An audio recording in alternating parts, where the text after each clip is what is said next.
I just want to take a minute and welcome everybody to beautystandstogether.com. This is an initiative that was started by the three of us, initiated by Jeff Alfred, who's on the call, who we were just talking to, Luba and myself, and the three of us have sort of been putting our minds together to figure out what's the best way to frame this program. And we've got, a really quick presentation to take you through and just talk through what it means, what hashtag Beauty for Ukraine means, and what it means for Beauty Stands Together.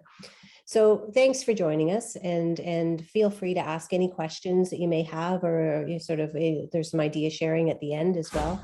This is really beauty professionals that are rallying together to support our peers in Ukraine, and working together to support and help restore the businesses and their confidence so that they continue to rebuild the industry. So Beauty Stands Together is really beauty supporting beauty industry, and supporting our peers that have been really devastated by war. So our agenda today is really, we're going to go through the introductions. I'll introduce you to sort of the founding team. Jeff will welcome the group and give an overview of sort of the strategy and why get involved. Luba's going to share her story and some a little bit more information about why you might want to get involved, and I'll be the one that does the how. So what we do next. So we'll start with Jeff. Jeff Alfred is the CEO of Seabond Group and Canadian Pro Beauty Magazine. This was initiated, we started the conversations, Jeff, didn't we, in Chicago at the yes. American Beauty Show. And that's where I had the first opportunity to meet Luba as well. And so the three of us had a conversation there. That's really where the inception of the idea was. And now here we are today. So thanks for joining us, Jeff, and I'll turn it over to you. Thanks, Catherine. Of course, all of us have heard all kinds of information about the devastation in Ukraine. And if we look at our goal, which is the next slide, the goal basically, there are over 200,000 beauty professionals based on our research in Ukraine. And they've all been impacted by this.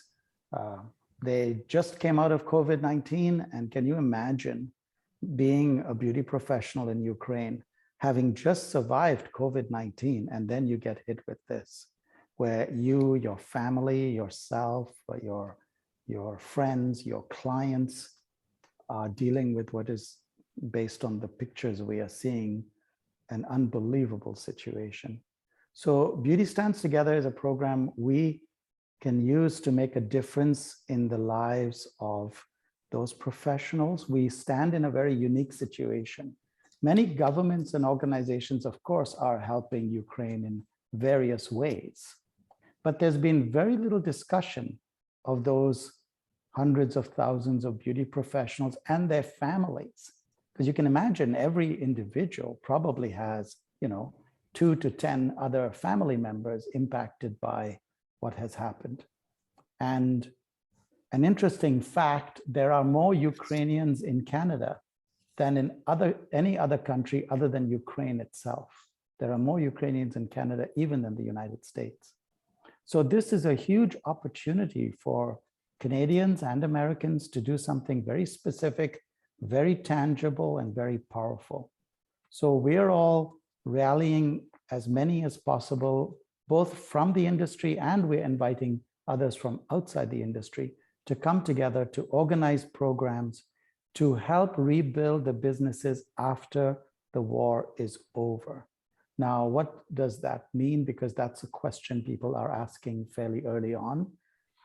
And basically, when the war will be over is anybody's guess at this point in time. There does appear to be a trend now. The trend appears to be that the Russian government is focusing on the eastern part of Ukraine. And there are different schools of thought.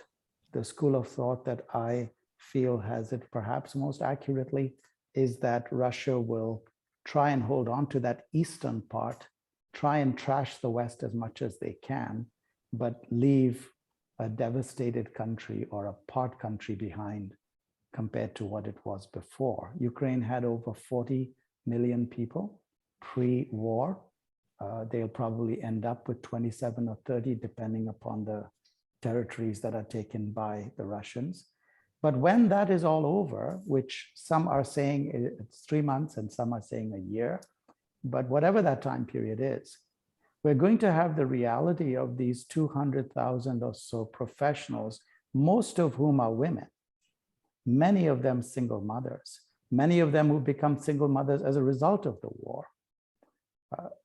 And there's that group of people, salon owners, as well as individual practitioners, who are going to be having to rebuild their businesses. And that is where we feel we can show the power and energy of the Canadian and American beauty professionals. By volunteering together in the Beauty Stands Together program, we feel we can make a lasting difference in people's lives. We feel that what we do is going to affect generations, because we are truly helping individuals who have their families to support, and the impact can be really, really substantial. So of course, there'll be the need to rebuild. That means there will be probably a huge lack of product and supplies. We're reaching out to all the big manufacturers. I met with the vice president of Revlon, who handles the C&D nail division, who is very, very on board to join. I met with the VP of Canada for Joico and Zotos Hairlines. He's extremely excited to join. His basic question, both of their questions was, tell us what you need.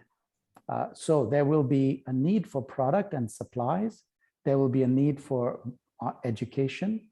There'll be a need for items like the internet and staff. And of course, there'll be a need for money.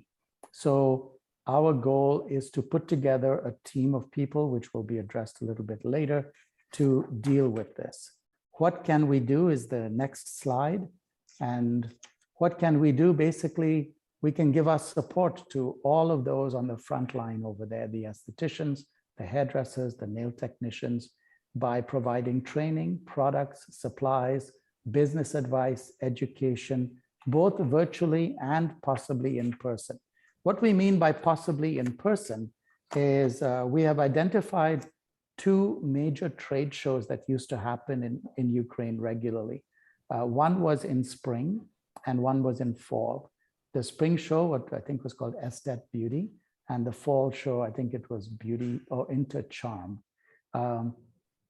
Obviously, those shows are off. However, our goal is to reach out to those people who organize those shows and theoretically go to a major show as a major Canadian contingency and deliver all of this at the show. Maybe take 10 booths, 20 booths, 30 booths, whatever, and make a huge, huge presence as the way we begin delivering what we gather. So that's how I envision it. However, others have visions similar and bigger than mine. And we're open to everybody's vision of how to gather and then deliver the support. And the support has a few components to it. It has training, it has products, it has supplies, it has business advice, it has, of course, money, education, both virtually and in person. So that's a summary of my thoughts at this point in time. I'll hand it over now to Luba to give her insight into the program. Thanks, Jeff. My name is Luba Sosowski. I'm the CEO and founder of Bright, which is an all-natural skincare line. I got involved because I am actually first generation Ukrainian. My parents are from the Ukraine, and my first language was Ukrainian. So this is my story. My mom is from a village called Kalmykov, which used to be part of the Ukraine. So I heard all of the stories, and I'm going to get emotional talking about it. Whew. I heard all of the stories about Russia invading the village and pulling men out of their sleep, pulling men out of churches, going to war. I never thought in a million years that we would be reliving this. So this was, my mom telling me stories when I was quite young, and I thought, this will never happen to me. I'll never be a part of this. And now it's happening. I have a very distant family there, very, very distant, who are sending me text messages asking for help. And I don't know what to do, to the point that I don't even reply because I have nothing to reply with. So when Jeff and Catherine came to me with this idea, and it was just an idea in Chicago, I thought, I think this is my calling, and this is how I can help and give back within my industry as well. This is just a picture of my mom on the left. This is in a small town that I grew up in Canada, and the people on the right are two people that came over from the Ukraine that she actually that she helped and she employed because they didn't speak the language. No one would hire them. So I'm really kind of doing it based on a personal reason. And then of course the beauty industry, right? I know that everyone is devastated by this war right now. I couldn't, like Jeff said, I couldn't imagine being in a situation, we've all been in beauty industry, where we're devastated by COVID, and now this. Can you actually imagine? So we all need to stand together. We all need to come together. This industry sometimes can come from a place of a lot of competition and don't want to share our secrets. This is why we need to come together as an entire industry and team to help one another and rebuild each other and the industry back up. Thank you, Luba. My name is Catherine Hain. I'm the CEO of City Media, and I'm really happy to be part of this. I think to reflect what Luba was saying, I don't have the same kind of connection to Ukraine, but there is this feeling where, and I'm sure we've all feel the same way, is you want to do something, and we want to make sure that there's an opportunity to be able to do something, and we really want to stand up because we need to, and giving is empowering. So showing your support, coming together to build a stronger community and a stronger industry. So we've spent some time. We've met a couple of Saturdays, quite a few Saturdays over the last sort of month or so, trying to figure out or trying to frame this and come up with 5 key committees where people can volunteer or sort of add their talents. Everything that we're doing is a work in progress, so we're always looking for input and new ideas.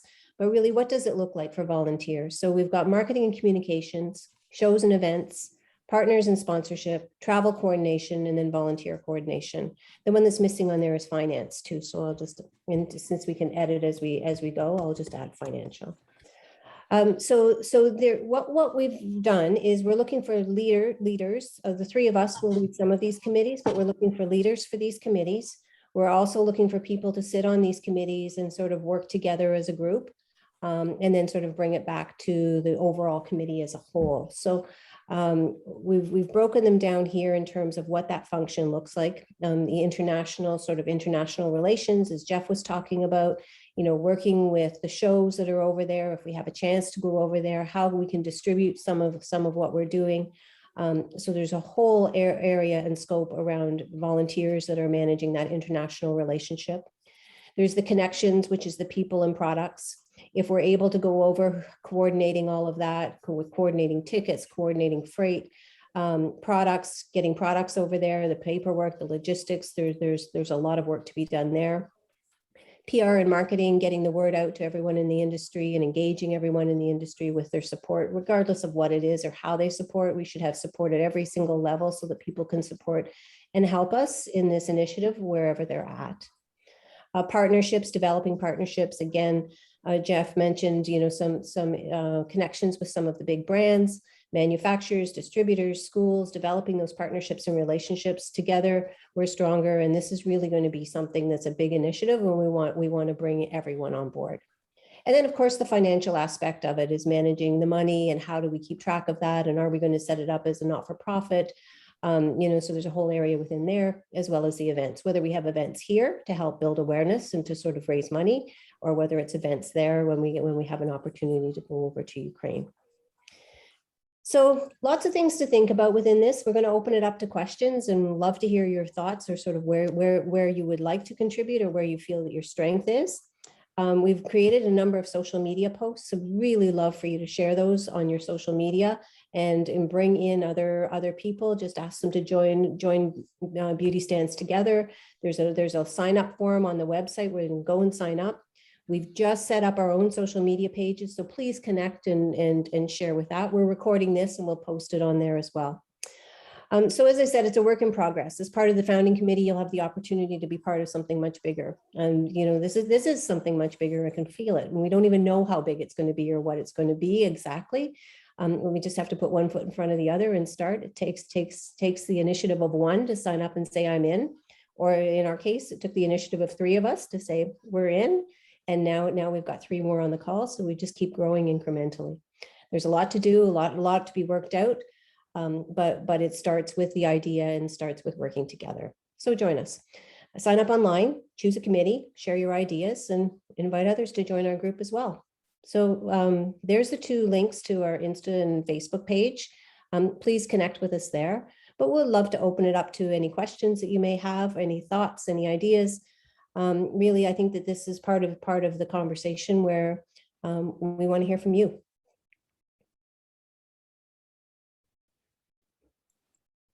I guess I've got a question, and it's I guess I just want to get clear on like what can we be doing right now. I know that the bigger picture is, let's have events and go there. I mean, I've got big ideas on how we can support in that area. We are in the business of franchising, so that is my job, which is taking people and setting them up with businesses, right?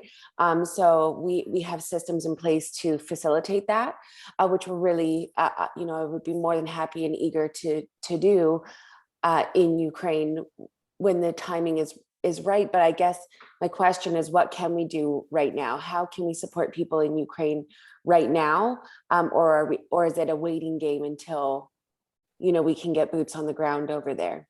It's very difficult, Kyla, right now to get much through, considering that even the governments are having a difficult time. I mean, I'm sure we could figure out how to, get some money over or get some products over, but we are looking at this as something that needs to be done well if it's going to be done.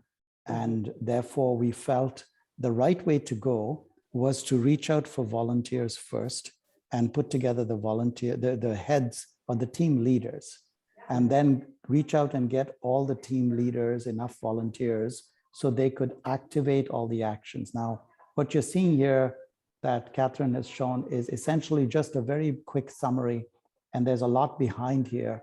And those are the 6 team leaders we're talking about. The international, what we're calling the international team leader, the connections team leader, etc. We feel the best way to get the biggest bang for our buck is to put an organization in place that commits to this, because quite frankly, we see this as a long-term and not a short-term action, because we believe helping to rebuild an industry in a country is not going to happen in a month or 2 months. It's going to not only take some time to organize enough volume of support and help, whether it's financial or operational or product-wise, it's also going to take a long-term commitment, because it isn't just go to Ukraine. For example, there's a lady that Catherine knows very well, who's a very, very famous educator for Kerastase and L'Oreal, who has said, I'll fly over. Whenever this is happening, I'll go over. I'll pay my own ticket. So there are a lot of people who are very eager to do a lot. The key thing is we want to make sure that we are maximizing everything and we're getting the biggest net result. And so we feel you're a good example of what I'm talking about, Kyla. You didn't start your organization just on a whim. And you might have started on a whim, but you realized that it was a lot of work and you did a lot of organizing and you had a lot of people involved with you, whether they were partners or workers or consultants, etc., to get to where you are. And you're going to need a lot more people to continue working with you to get to where you want to be. That's the same principle here. We view this as a major campaign, and it's going to take a solid group of key people. I've had the privilege of growing a few companies to pretty substantial sizes, and it has all been on the same basic principle. You first need amazing people to be the leaders. Then you need amazing people to join them. And it takes a group of people to build anything substantial as opposed to an individual building a small business. So we're applying the same principle here, which is there's a lot of eagerness and a lot of concern and love out there. We feel we need to make sure we organize it for the best maximum benefit. And that's why at this point in time, we're not focusing on give some money and send it to Ukraine, give some products, send it to Ukraine. We're focusing on let's get something together that's going to be substantial and be not a one-time, one-shot deal. Does that make sense? Yeah, for sure. I guess I kind of had my thought process would be absolutely. I understand the long-term goal, and I'm with the lady from the hair salon. I mean, I can send a team there and help people set up their businesses and train them on waxing, and that's what we do. I guess from now until then, an idea would be, I guess I'm pretty naive to the day-to-day of what it looks like in Ukraine in different cities. I have no idea what markets are operating. Our businesses must still be open, or so how can we support them now? I guess maybe, well, an idea, this is more of an idea than a question, but opening up a mentorship program. If there is anyone in the beauty industry, connecting them with people like Luba's. Also, we know each other from, we're West Coast wax bar owners, setting them up with a mentorship program so that people in Ukraine can have someone to talk to or support them, giving them marketing ideas or support throughout these times. Again, I understand the long-term vision, and in the interim, what can we do? And maybe a mentorship program could be a good idea. But that is, in your marketing piece, how do we get the word out in Ukraine? Hey, are you looking for a mentor? Or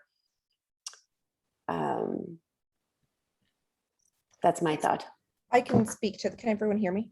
Yes. Mhm. I can speak to that a little bit because I'm in contact with some people that are right up on the border of Poland and Ukraine. And again, I'm not speaking for all of Ukraine because I don't know what's happening everywhere, but I know kind of on that the east side of Ukraine that borders Poland there's people that I know that have 20, 30 people sleeping in their homes all over the place. Wow. They've abandoned their businesses, they've abandoned their homes. And I'm talking about highly educated people to farmers. I don't know if they're in a position right now to be in the mindset of focusing on their business when they're just trying to survive. Right. And again, I'm only speaking for what I know, but I know, people are going over, taking people in vans and truckloads.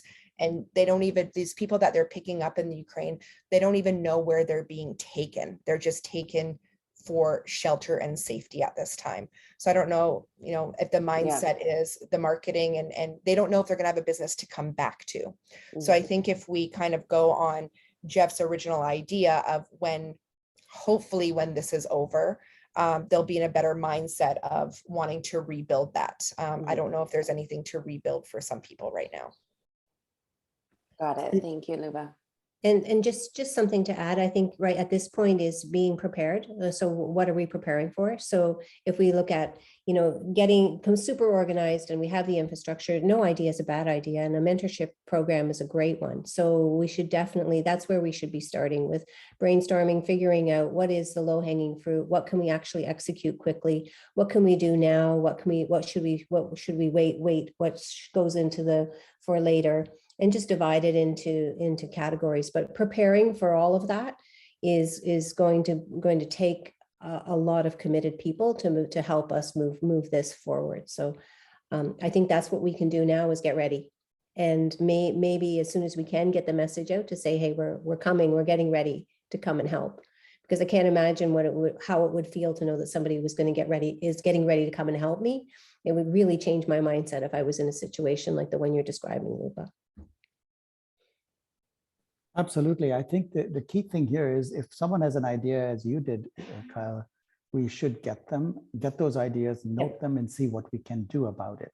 Hand it over to the committee so that if there's some actions they can take immediately, even if they're small actions, that's great, because I'm sure that a lot of those professionals are on social media. I'm sure that they are on, for example, Instagram or Facebook on Ukrainian sites.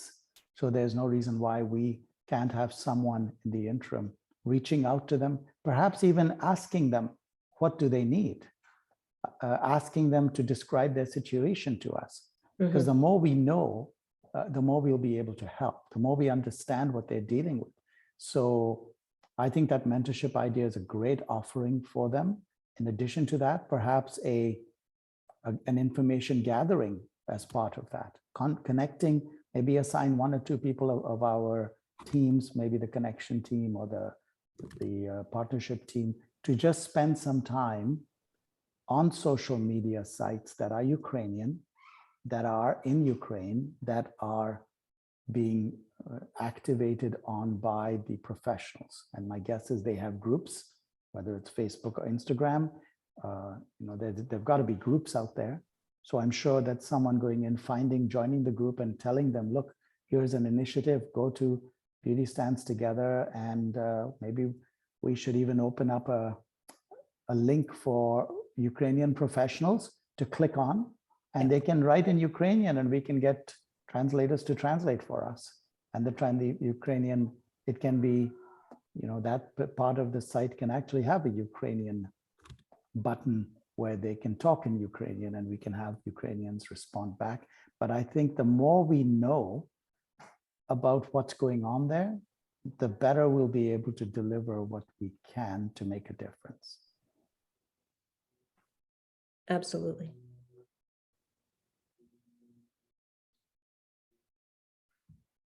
Sounds like, Kylie, you should be on the connections committee. Yeah, it sounds like you're the connections person. Yes. Hannah, what are your thoughts? I just wanted to ask, so you said that that you guys have been talking to Revlon, correct? Yeah. Are there any other organizations that you're talking to currently, whether it's, and like, what's the extent of the relation? Is it on more of a material standpoint where they can offer to help send supplies and tools, or is it just to help, I guess, obviously invest in and I guess kind of get this organization rolling? Well, what we're doing through my magazine, of course, we're connected to all the big companies, Coty, Henkel, L'Oreal, etc. And others. Catherine is connected to many big organizations, as is Luba. Basically, what I'm saying when I'm meeting with them is my ask is everything. You must have money in your budget somewhere. You must have products you can send. You must have professionals you can send us. You must have resources that you can give us. It's everything, because right now the call is out for everything. However, we feel the first call needs to be for team leaders and volunteers. So our first call, and this is where we are really focusing, is we're sending the message out to everybody saying something big is about to happen. Come and join us. Tell us where you'd like to be. For example, a gentleman who does a lot of technical work for our companies, the IT work, he's Ukrainian. He heard about this. His wife immediately contacted us. She's an expert in logistics. She brings stuff from the Ukraine to Canada and vice versa. That's what she specializes in. She immediately volunteered to be part of the connections group. She doesn't have time to be a team leader, but she can handle the logistics. That's huge, because when you think of whatever it is we have, whether it's 1 ton or 20 tons of products that have to go over, it's a logistics nightmare to get it from Canada or United States into Ukraine. Well, she's an expert on that. And already we've got a volunteer who said, I can take care of all that paperwork for you, arranging the shipping of the goods, getting them into crates, making sure they're properly labeled, getting the regulatory work looked at. So there's an example. Our call right now isn't for money. Our call right now is for volunteers and, more importantly, group leaders. We're looking for the leaders and we're looking for volunteers. And as they come along, we'll assign them according to their skill sets under a leader. And then the leaders will lead that group of volunteers And then we will put together as a team, the team leaders along with the three of us as the co-founders, and we might add other people who might want to become part of our founding group, which would be great too. That team will work as a committee to make sure that these big things start happening, because that's how big things happen. Big things happen when they are well organized, with a lot of people joining and joining and joining, and everyone spreading the word. So I do have a question about the logistics, because obviously, I mean, we all know how the supply chain is doing currently in Yeah. general. And not that I would expect there to, I guess, necessarily be an answer, because obviously Sure. there is a war going on there. But for tools and products such as, I mean, I don't know, combs and clips, for example, or Mhm. just kind of anything made from some sort of plastic. So on the logistics side, is there talk of anything about 3D printing by any chance? Explain great that, please, idea. Hannah. What Love was that that? idea. Explain that a little bit. So, okay, so logistics is, I mean, supply chain in general is pretty tough. And obviously for shipping something into where, I mean, obviously the thought is when the war is over, there's going to be more action being, Right. being taken. But it's obviously still, wherever you're shipping it from is still going to be hard. Like you said, logistic nightmare. That's why you have someone that's in charge of this. If you do anything with 3D printing, you can get a lot of those tools out where you don't have to ship them from the US. You don't have to ship them from Oh, I Europe. see. So what you're saying is get a 3D printer out there. Is that what you mean? Yes. Okay, that's a good idea. If there is one, Great and idea. we're totally open to everything. Okay. If you have something and you say, hey, we could do this, then we want to listen to you and we want to figure out perhaps how we can make it happen. Okay. I actually have and I say this just because I know a couple people that are in that sphere, and they do have the material, or not the materials, but the infrastructure for it. It's the Sure. the communication of it, being able to connect people, the whether it's also like the mapping itself, let's say, of the tool, how, like, what is the shape of the comb going to be, or, as an example, Yeah. they have that. You can do everything kind of through that, through those different portals. And as long as they just have the materials for those things, which post-consumer recycle plastic is also really big, that you can use for that, for something simple like those. And obviously, we're not really sure what that infrastructure is like at the moment, or what it's going to be in a couple months, or when everything starts calming down. But obviously, there's also going to be a lot of cleanup. So if there's a lot of products that are not being used, they're being thrown away, but could be, I guess, taken to be used, reused as new materials, that could be something, at least just to get them started. It could be something that also grows too, but at least to kind of cut in half some of those logistics. So, I mean, how many combs and clips do we go through all the time? Just to, Well, what you've described essentially is a project in and of its own. You've described really a full project, which is someone organizing 3D printers. I presume you're talking about producing it there and not here. Is that what? Okay, so that means, as I think through what you're saying, what you're describing is, and I have done a lot of research on the cosmetics and personal care market in Ukraine, both from the manufacturing, distribution, and operational perspective. So we have a list of a lot of manufacturers who have probably been hurt badly too. So there's an example. I would think that we would want to hook up what we have here in the Western world with a manufacturer in the Ukraine who already has facilities. I mean, right now they have trouble even getting electricity, never mind getting products in. But yeah, we are talking long-term, and that's not a bad idea. That if you have those sorts of resources, all resources will be, put to work if we can put them to work. So ideas like yours and Kyla's, there will be lots and lots of ideas, which is awesome. We want to put them all into the kitty, so to speak, and see whichever ones we can execute. Some will be short-term, quick execution. Some will be longer term. Yours sounds definitely like a longer term execution, but that is what we're talking about. We're talking short and long term. So That's something I'm also trying to do here in the US. yeah, so I'm very familiar with 3D. So- I'm very familiar with 3D printing. I was doing some consulting and marketing work for one of the first 3D printers when it came to Canada. So I know exactly what you're saying, and there's some tremendous opportunity, but that in and of itself is a project. And I think if you have just volunteered yourself for the project, that's great. But you know what I mean? We love that. We love all the ideas, and let's collate them and keep them all in, and then find someone who actually oversees and executes the idea. Because ideas are great, but you know, You need we the all people. know as business people, it isn't about the ideas. It's about the execution of the ideas. I imagine if we drilled into Luba's brain and pulled out all the ideas that she's had in her life, we'd probably have volumes and volumes of ideas. But the ones she chose to execute are the ones that are successful. So the execution is really what's important. And that's a great idea. And I think we should put it into the box of ideas and then look at how we execute it. Cool. We have one more person on the call, Dimitro. Do you care to comment or give us your feedback?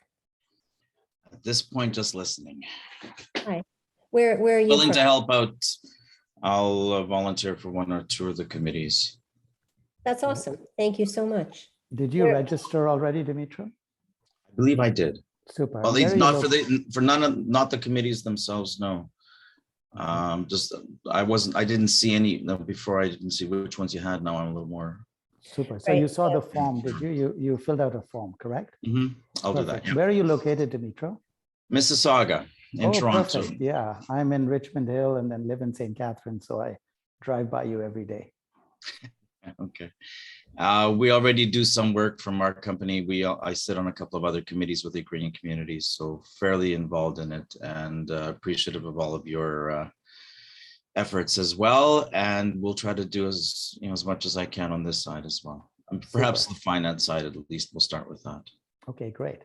Wonderful. Thank you so much for joining us today. Дякую вам. Thank you. So I guess what we will do next, Catherine, is do a shout out for the next meeting. I Mhm. think we're starting to gather volunteers now. So let's discuss our next open meeting date Mhm. where we can bring more people in and also update everyone who is already in the team. Absolutely. And just a reminder that we still need to expand our network of volunteers. We want to make sure that everybody, anybody on this call, if you can reach out in any way and just encourage people to come. We need lots of people to make this happen. So we'll share the next meeting date once we meet, in the next week or so that you'll know when that is. And then please invite everybody on your email list, post it on your socials, do everything you can to get as many people out as possible. Yes. Quick the focus question. is- It's sorry. Dmitro.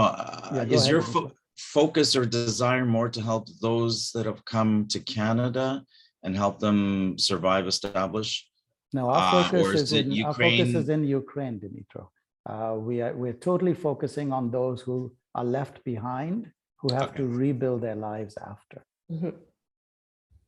Although, there's been a couple of stories like on CBC about people who have come to Canada and have opened up businesses. They would be wonderful connectors for us. I'm sure they really know the industry really well, and they could probably connect us to people that Absolutely. are yeah. left behind. So that would be a great way to engage them. Our focus is totally there, Dimitro, because we see a fair amount of focus on helping Ukrainians coming here. I personally know a few who have been helped and found really nice jobs, etc.